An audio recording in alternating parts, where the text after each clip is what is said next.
Código de Processo Civil, Lei nº 13.105 de 2015. Parte geral. Livro 3 dos sujeitos do processo. Título 1 das partes e dos procuradores. Capítulo 3. Dos procuradores. Artigo 103. A parte será representada em juízo por advogado regularmente inscrito na Ordem dos Advogados do Brasil. A parte é representada por quem tenha capacidade postulatória. Parágrafo único. É lícito a parte postular em causa própria quando tiver habilitação legal. Só quando a lei expressamente permitir é que pode haver a dispensa de capacidade postulatória para procurar em juízo. Artigo 104. O advogado não será admitido a postular em juízo sem procuração, salvo para evitar preclusão, decadência ou prescrição, ou para praticar ato considerado urgente. A prestação dos serviços de advocacia tem natureza de obrigação de meio. Parágrafo 1º. Nas hipóteses previstas no caput, o advogado deverá, independentemente de caução, exibir a procuração no prazo de 15 dias, prorrogável por igual período por despacho do juiz. Atos urgentes. Parágrafo 2º. O ato não ratificado será considerado ineficaz relativamente àquele em cujo nome foi praticado, respondendo o advogado pelas despesas e por perdas e danos. Os atos praticados por advogados sem procuração devem ser ratificados. Artigo 105. A procuração geral para o foro, outorgada por instrumento público ou particular assinado pela parte, habilita o advogado a praticar todos os atos do processo, exceto receber citação, confessar, reconhecer a procedência do pedido, transigir,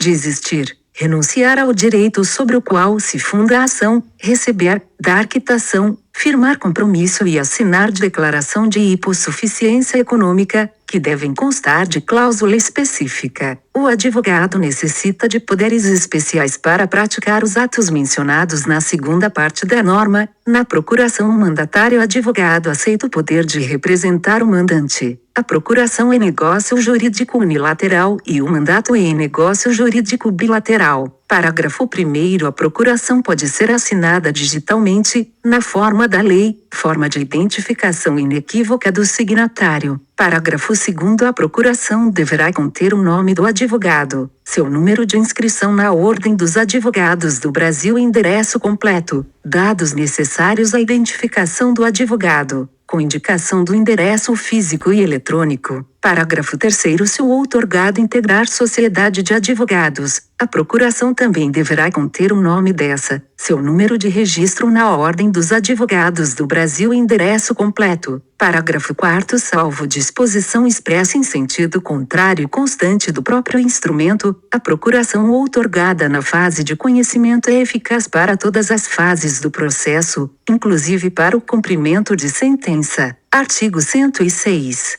Quando postular em causa própria, incumbe ao advogado, inciso 1, declarar, na petição inicial ou na contestação, o endereço, seu número de inscrição na Ordem dos Advogados do Brasil e o nome da sociedade de advogados da qual participa, para o recebimento de intimações. Inciso 2, comunicar ao juízo qualquer mudança de endereço físico ou eletrônico. Parágrafo 1º. Se o advogado descumprir o disposto no inciso 1, o juiz ordenará que se supra a omissão, no prazo de 5 dias, antes de determinar a citação do réu, sob pena de indeferimento da petição, se a omissão for do advogado do réu. Na contestação, deve ser determinada a regularização da representação no prazo que o juiz assinar, sob pena de revelia. Parágrafo 2º. Se o advogado infringir o previsto no inciso 2, serão consideradas válidas as intimações enviadas por carta registrada ao meio eletrônico ou ao endereço constante dos autos, em caso de endereço desatualizado. O endereço constante dos autos tem presunção de ser o atual, visto que é dever das partes e procuradores manter endereço sempre atualizado. Artigo 107. O advogado tem direito a, inciso 1, examinar, em cartório de fórum e secretaria de tribunal, mesmo sem procuração, autos de qualquer processo, independentemente da fase de tramitação, assegurados a obtenção de cópias e o registro de anotações, salvo na hipótese de segredo de justiça, nas quais apenas o advogado constituído terá acesso aos autos. Os autos que correm em segredo de justiça somente podem ser consultados pelas partes, seus procuradores e pelo MP.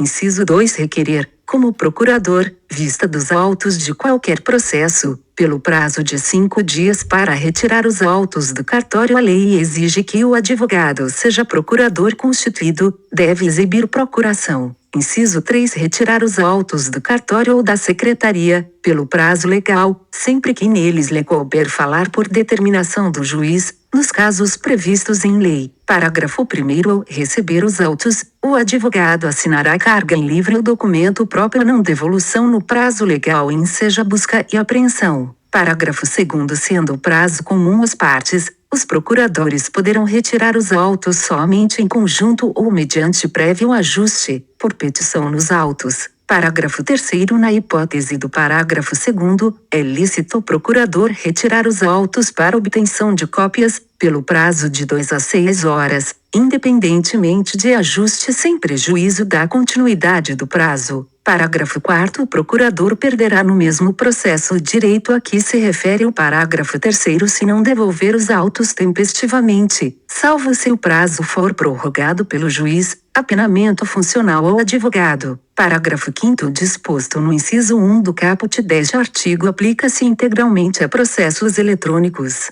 Capítulo 4. Da sucessão das partes e dos procuradores. Artigo 108. No curso do processo, somente é lícita a sucessão voluntária das partes nos casos expressos em lei. Princípio da estabilidade subjetiva da lide é a regra. A sucessão processual ocorre quando outra pessoa assume o lugar do litigante. Defende em nome próprio, direito próprio. Artigo 109. A alienação da coisa ou do direitos litigioso por ato entre vivos, a título particular, não altera a legitimidade das partes, regra que confirma a autonomia do direito processual relativamente ao direito material. Parágrafo 1º. O adquirente ou cessionário não poderá ingressar em juízo, sucedendo o alienante ou cedente, sem que o consinta a parte contrária. A alteração subjetiva da lide é a regra, apenas permite a alteração das partes, em virtude de alienação posterior do objeto litigioso, se a parte contrária concordar com a sucessão processual. Parágrafo 2º. O adquirente ou cessionário poderá intervir no processo como assistente litisconsorcial do alienante ou cedente. Parágrafo 3º. Estendem-se os efeitos da sentença proferida entre as partes originárias ao adquirente ou cessionário. Artigo 110. Ocorrendo a morte de qualquer das partes,